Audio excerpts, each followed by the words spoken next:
But where most people struggle is you're going to get to a place where you're pretty close to the goal or maybe even at the goal, and then suddenly you feel like you're done, right?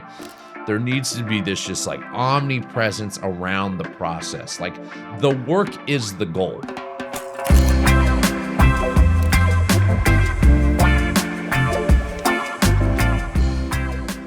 All right, episode 19 of Pursuit of Balance. What's up, everybody?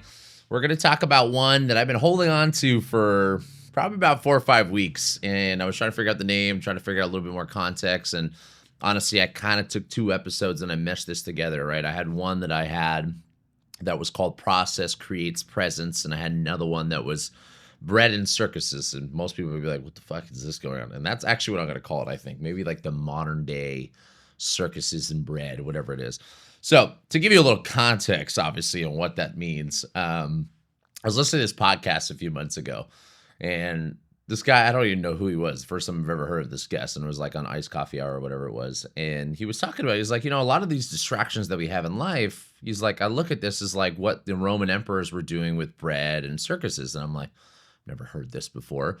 So the Roman emperors back in the day, they would use bread, to obviously feed people, to prevent riots, prevent, the food starvation. And then they call it the circuses in quotation of like, between the gladiator stuff at the Colosseum or the theaters and things like that. And how a lot of this was all orchestrated from the Roman emperors to create distractions for people on some of the political stuff that was going on in the back end, right? Basically like that we wanted to create distractions for our society or lower class or whatever class it was. So whatever was going on in the background was kind of being hidden. And I do think about this a lot because like, this episode, it took me kind of a while to really kind of form a little bit of like where I wanted to kind of take it personally. For me, I think a big episode that I really wanted to touch on was like presence, right? I think one of the most important things that we can do to optimize our lives is by staying present, right? By being grateful, staying present. And if we can really focus around shaping our lives around these 2 kind of principles, that it's going to dramatically change our lives overall, and like the well-being of our state, right?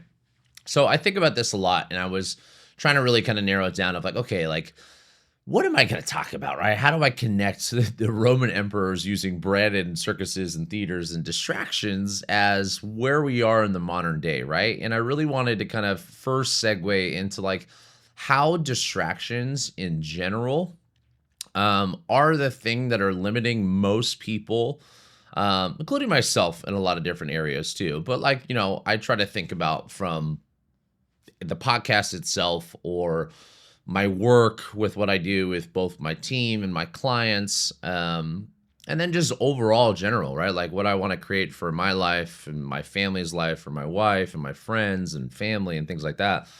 So, I really kind of narrowed it down to 2 things. And I think around, election times, I always feel like a little bit more sensitive to how people react around a lot of things, because I was telling my wife, and I tell this all the time, is like, and I was even telling this actually Cisco the other week. I was like, the one thing that makes me sad for politics for most people is like how devastating and how much energy is draining from people and how much of a distraction it creates around most of our lives and our well-beings, right? And I'm not here to make this episode political because I'm not a political person, so I don't care to really talk about that. I'm here to share what I've noticed from my shoes around a lot of people of like, okay, what are the big things that distract people? So, obviously there's a little bit of the political conversation that will come up today, but more importantly, not the politics itself, but the distraction maybe that sometimes this can create. But then the most important thing, and I think the biggest thing overall, is media. It's technology, right? It's like between social media, between our phones, between TV, between, music, between sports, and I want to just have some context too that like my goal with this episode, or my goal with this conversation more specifically, is not to say that we should not be using any of these things, or not to say you should not have social media, you should not be involved in politics, you should not be watching sports, you should not be watching movies, listen to music. There's a time and a place for all those things, obviously. And I think even coming back to this well-being being the focus of like what I want people to get from this podcast, this episode, What I want to create is I want to create a perspective, and maybe a little bit of a mindset shift of, is this moving you towards a goal in life? Is this moving you towards a happier life, a healthier life? And if it's not, then maybe let this conversation be a moment of reflection to take some time to kind of reevaluate, like, am I not getting where I want to be in life because of the distractions that I'm surrounding myself with, right? Because, these distractions, and it doesn't matter what it is. Like, if you were coming back, I briefly touched on this an episode or two ago, like with alcohol or going out, like, yeah, like I think it's okay to have these things in our life, but understand that, like, is this a numbing effect that's distracting you? Is this a numbing effect that's maybe taking you away from your true potential? And that's the caveat, right? Like, if we're limiting our true potential in life for whatever your goal might be, then that's where this kind of conversation really needs to be a little bit more, it should hit you at home a little bit more, because that's the thing that we want to solve for, right? Optimizing a really good life and creating a really good life stems from kind of those two things, right? So the first one, kind of jumping into a little bit more of the media, right?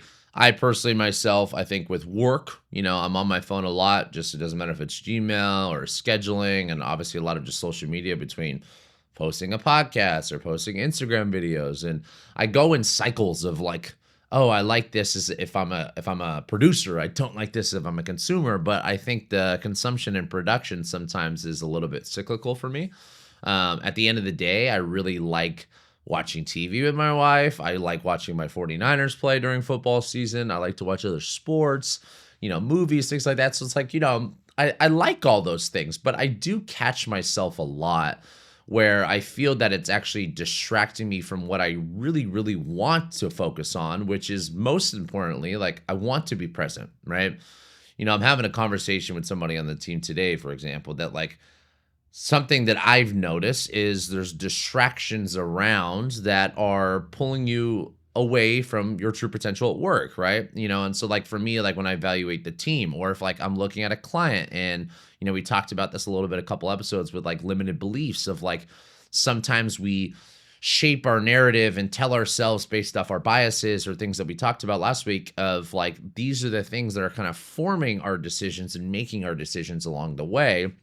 So how do I remove those, right? How do I maybe alter the perception around that, right? Because coming back to the goal setting aspect of it is, once you set a goal, right? Doesn't matter what it is, right? Like, for me, I think I have two big goals right now. A lot of it has always been focused around work for me. Like, work is just something that, like, I really, it fills my cup a lot when I'm being productive, right? And productivity, I think, is the answer for most of us in life when you think about fulfillments, right? Like, as humans, just like the biology of how we work, we like to see some progress, right? Like, psyche wise, like, we need to have something that's creating some type of progression in order for us to stay motivated, right? And it doesn't matter if this is a work example, it doesn't matter if this is you joining the gym. Like, if you're a client listening to this, like, imagine being at Functional Lifestyles or any gym, for anybody that's listening to this, working out for weeks and months and years at a time and not seeing progress, right? And the limitation on the results generally can come from a handful of things. It's like, okay, maybe I don't have the know-how, the knowledge. Maybe I don't have the structure. Or more importantly, which most people struggle with, is maybe I'm not as accountable to the plan or the intensity that I really was prescribed, even if I did have the structure in place. And that's limiting me from that, right?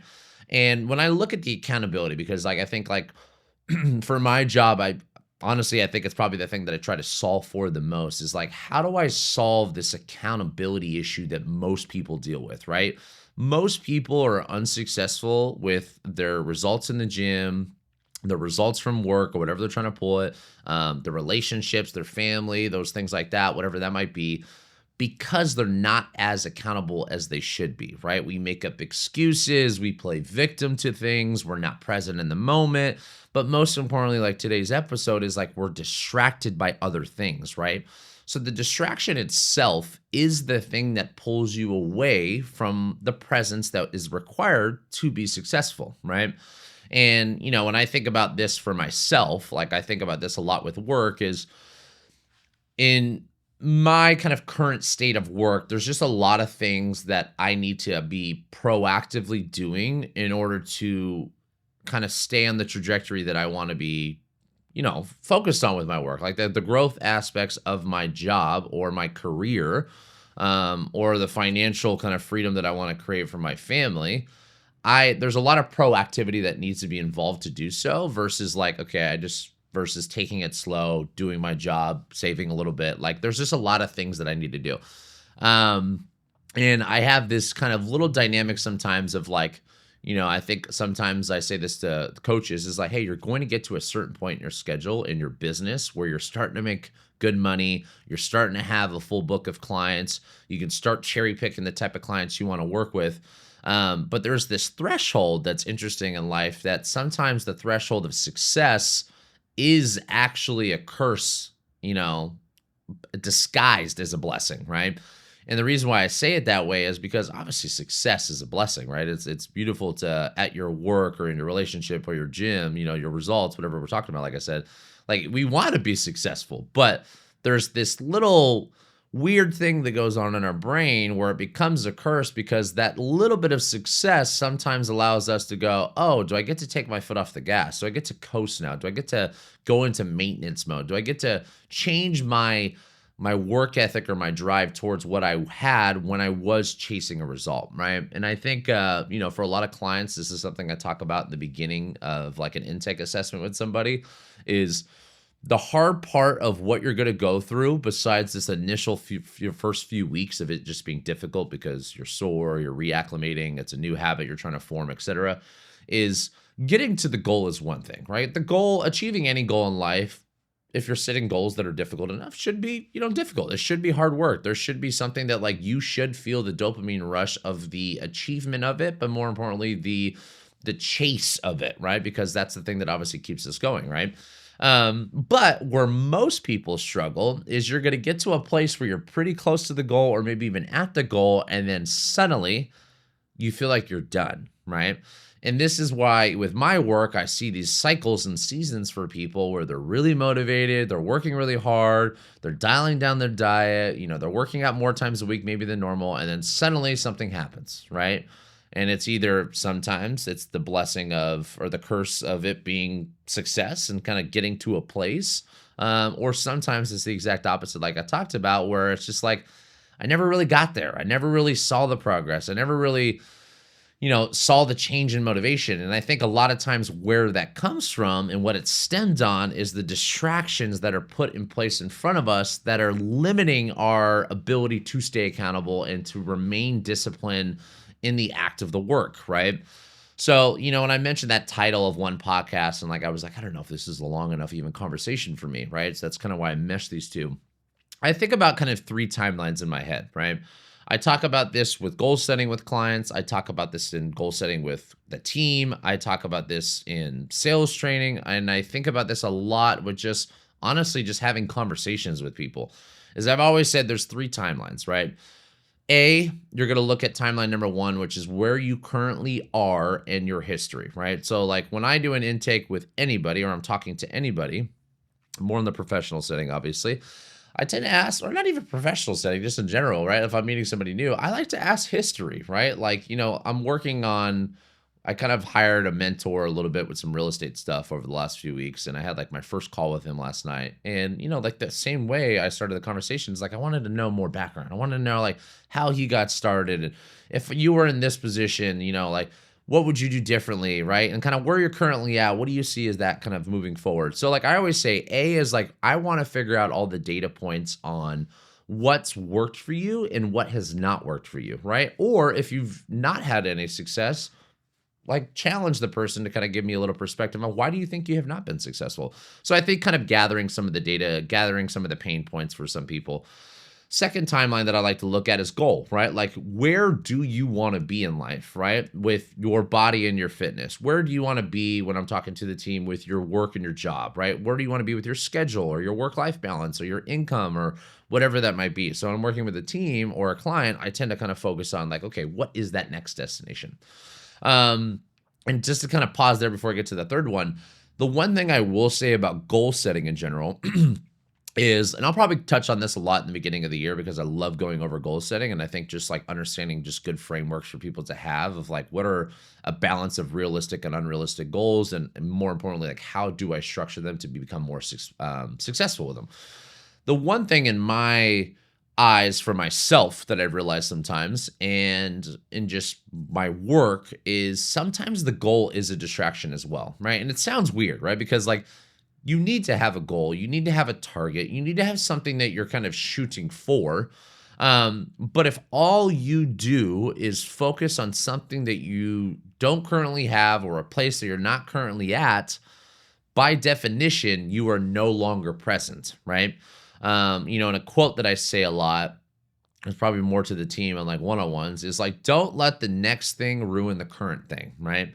And this is where I see this a lot with work, right? And I was talking about this a little bit. I don't know if this was a post or if I was talking to somebody, and I was like, one of the things that I've realized for myself that was a big distraction is like, me always kind of being fascinated by business. And I always loved sales and marketing when I was younger and just business in general. And you always heard this famous quote of like, oh, the average millionaire has 7 streams of income, right? Oh, it was a post. This is what it was. And I said, diversification is what kills your success. And why I said that is not that I believe that diversification is a bad thing. I think diversification has a time and a place, right? And a lot of times, like with my work with coaches, for example, like we're going through a lot of interviews right now. So this is just like top of mind for me. It's very, very normal for my industry for coaches to be working in a bunch of different places, right? I have a couple home clients that I travel to. I work at this one little corporate office gym a couple hours a week. I work at this gym. I coach a couple classes there. And I kind of have like my main gym, right? And something selfishly and selflessly that I try to say to people and someone that's on the team is like, the best thing that you can do for your just mental state is have one thing.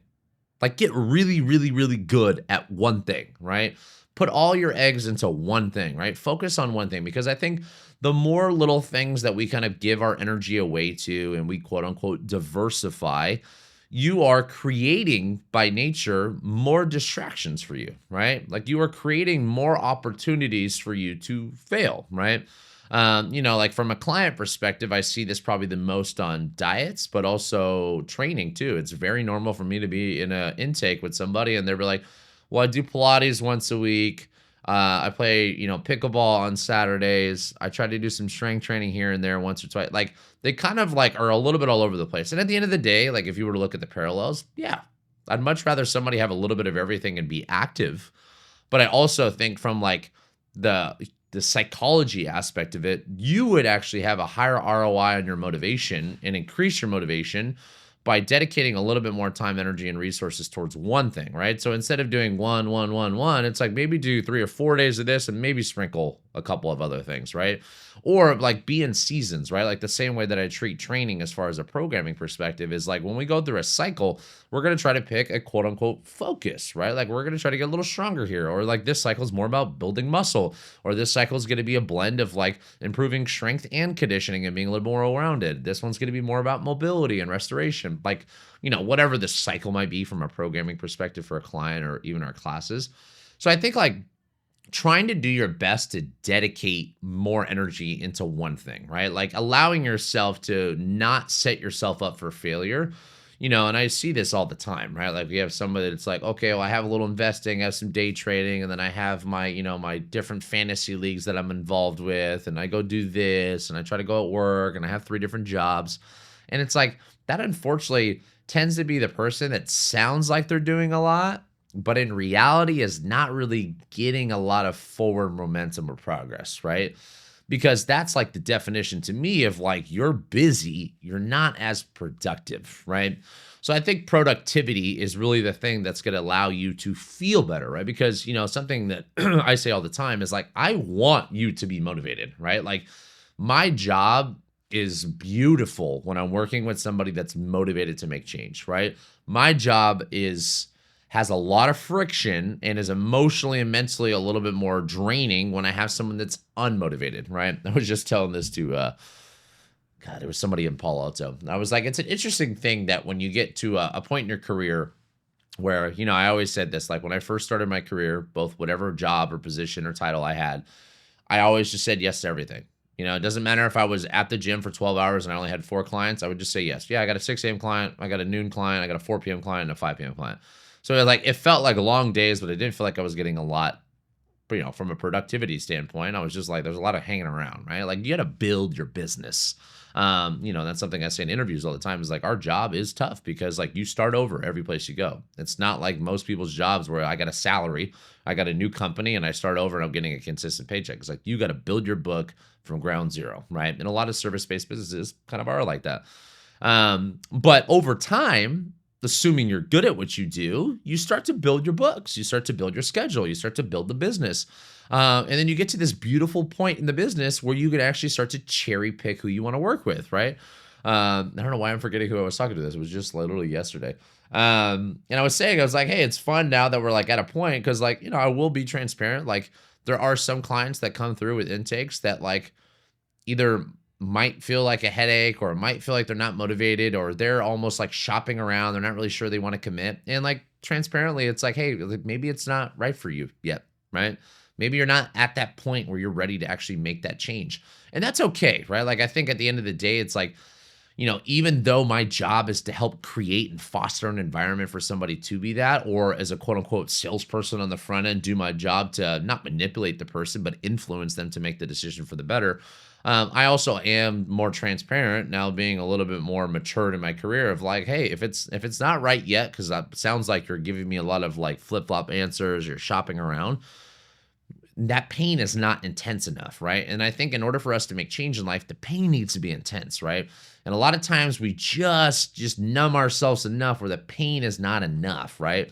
And I think about this with, alcohol, drinking, well, obviously the same thing, partying, smoking for people, sports, media, television.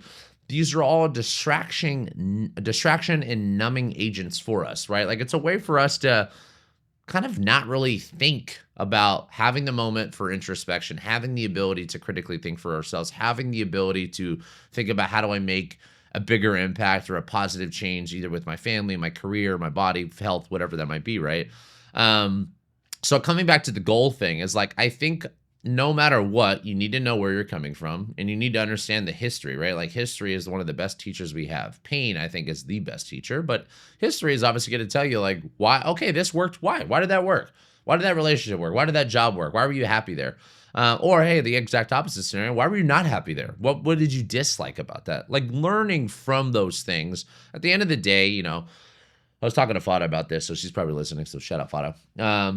And I was saying, hey, a lot of things in life I think are perspective. She was talking about her job, and I was talking about like, hey, no matter what, I always say that, and this is easier said than done, I would be happy even if I was homeless. I would go to a beach and I would move to a different place. But I think at the end of the day, like happiness and stress, a lot of it is self-inflicted and is a perspective on life, right? Like us choosing to make things difficult is what makes things difficult, right?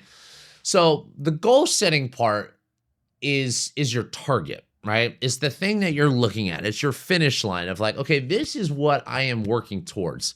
But I will say this as a reminder of something that I've switched for myself. And I hope this is something that you can take and apply with your life.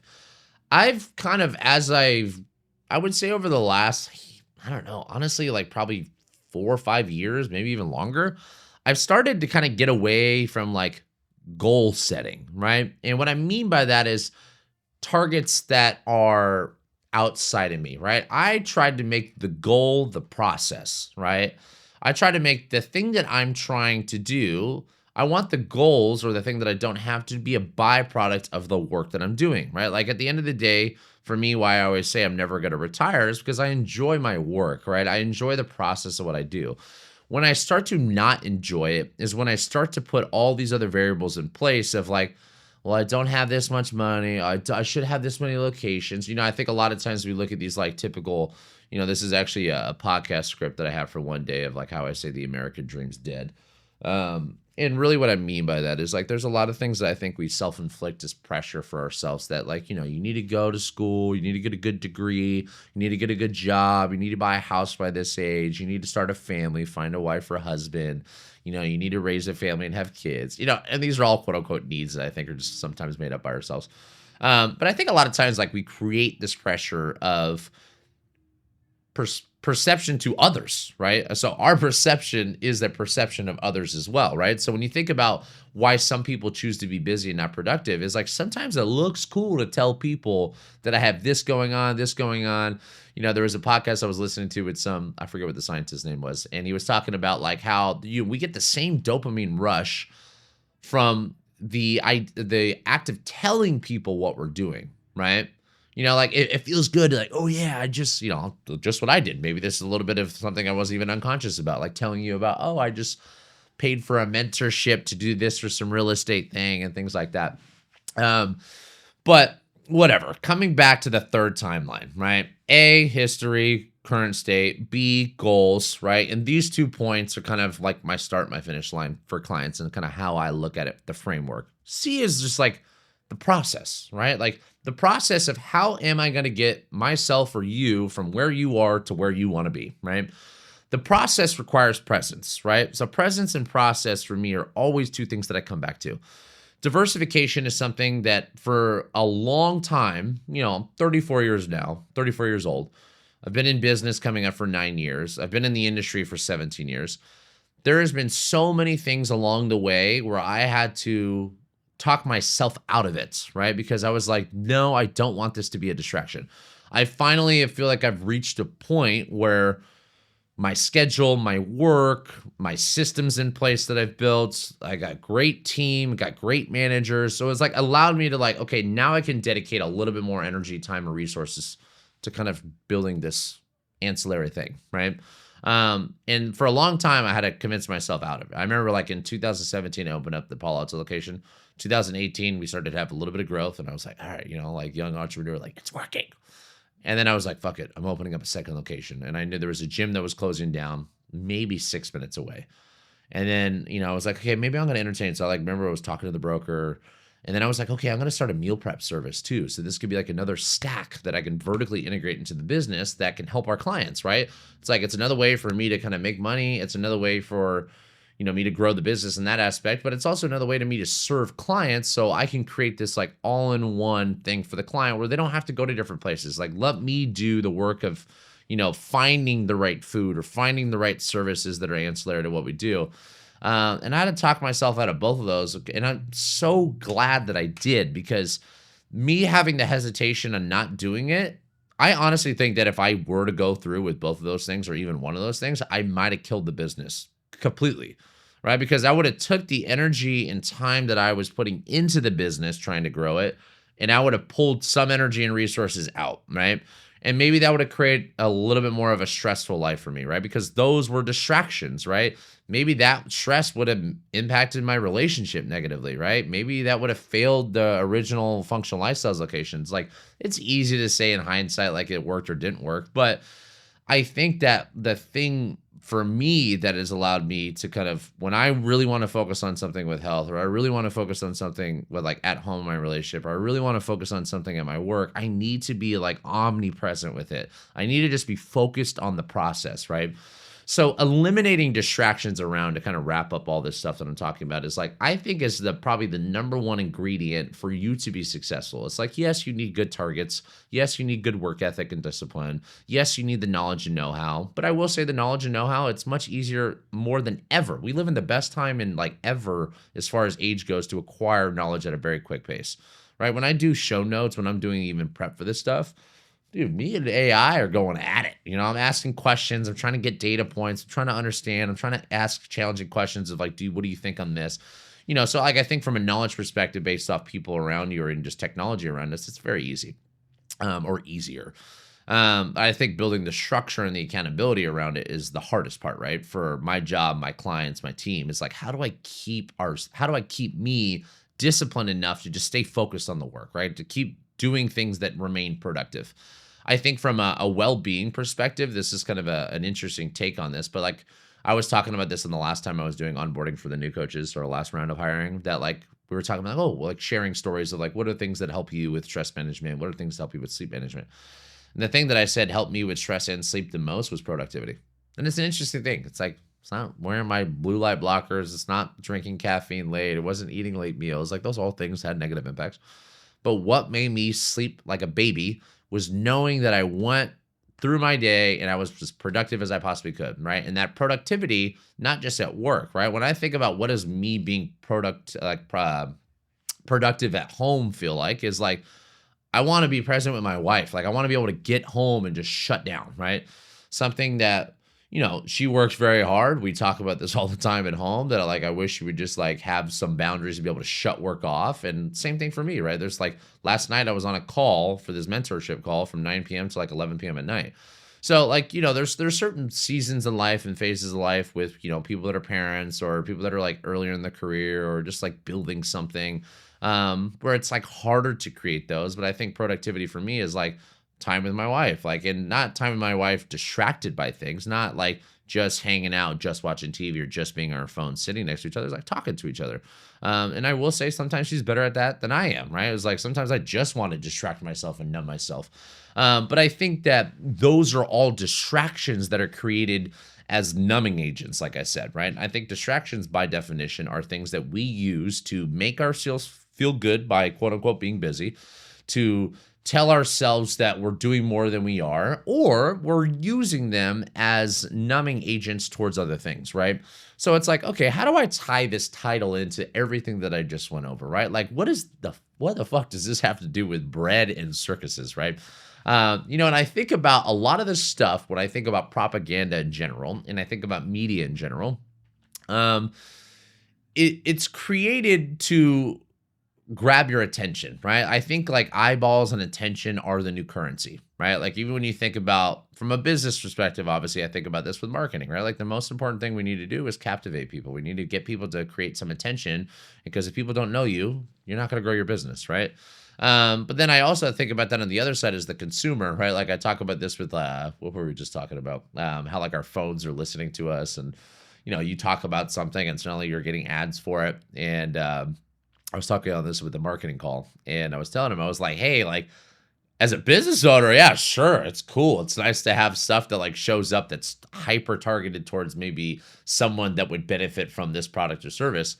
As a consumer, I will say over time, I've kind of learned to appreciate it because like at least I'm only getting fed, things that I think would be beneficial to me, right? But that consumerism kind of mentality, it's distractions. It's forcing me in a way, maybe unconsciously, to spend more money or spend more time on my phone. Like if you think about like how does like something like Meta or how do these companies that are huge at scale, like they make their money by you being on the platform. They don't make money by you not being on the platform, right? So like they're creating by definition something that's captivating enough through the algorithm and through the presentation of the creatives and media to keep you on it, right? So that is an addiction, right? It's like the same thing as a drug, right? Like when someone says I'm addicted to a drug or addicted to something, like most people that I know are probably more addicted to their phones versus anything else now, right?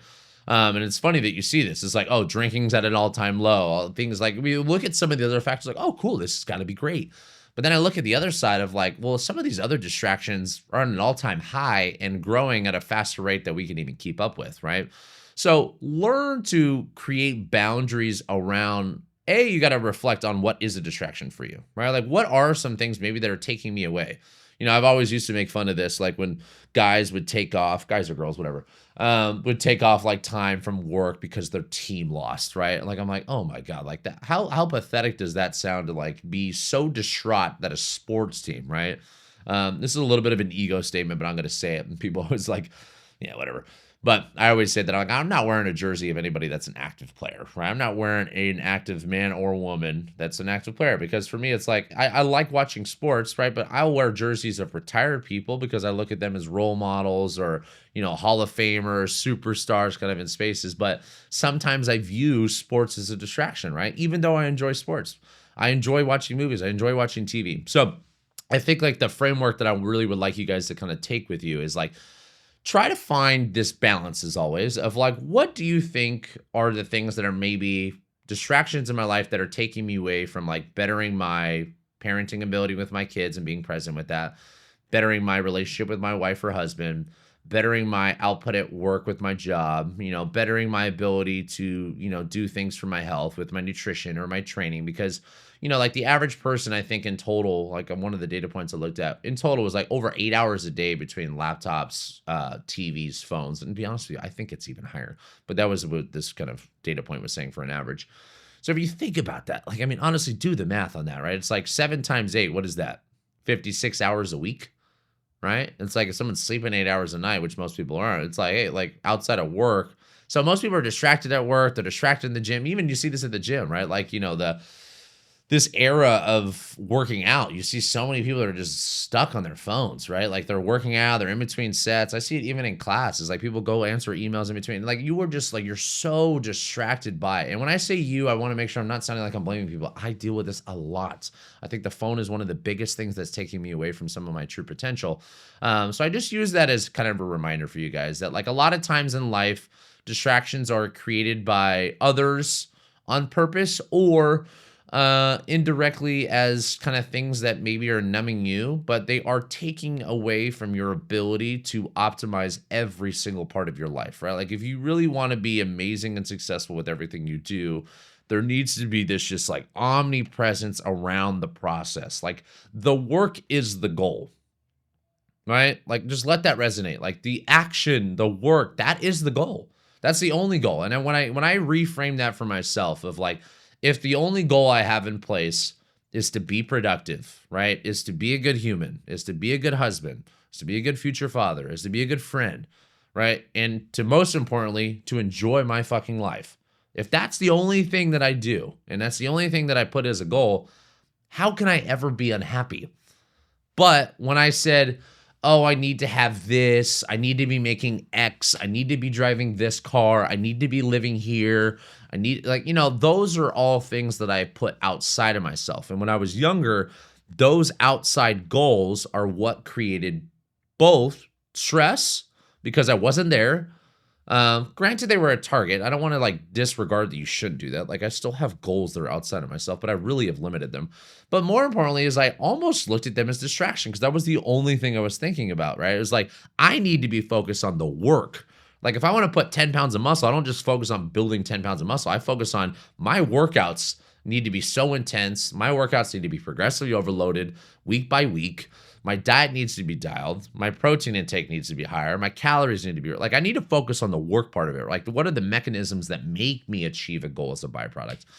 So I kind of don't want to keep rambling on because I know I do that very well, but use that as a reflection item, right? Like understand that there's things in life that are distractions that are unconscious and conscious, meaning like some of them are you're not even aware that you're making. Understand that there's going to be a lot of things in life. And I will say with media and politics, there's a kind of a wraparound and why I mentioned those is like, there's so much propaganda. There's so many things that are created by media and government and other things to distract you from your true potential, right? Like they don't want you to think for yourself. They don't want you to figure out. I think about this, like a lot of the stuff that I'm learning with just finances in general. It's like, this shit wasn't taught in school. Like, why is it not taught in school? One of my conspiracy theories is like that I think school was created to build more employees, right? Like who are the people that started school? You look at the Rockefellers, look at all these people. Like these are all, and I don't want to get too conspiracy, but like my brain sometimes go there. It's like, were these things set up for us just to become a number in the machine for somebody else, right? Was government really just a way for us to just put this circus show in front of us to distract us from the things that really are important? And like the things that are important is like your family. The things that are important are your health. The things that are important is like your wealth, your well-being, your happiness, like, and all this other shit is like ways for you to distract yourself, right? So learn what is a real distraction, learn what is important, learn how to balance all those things, and hopefully your life changes for the better. I'm done rambling. See you guys. See you next week.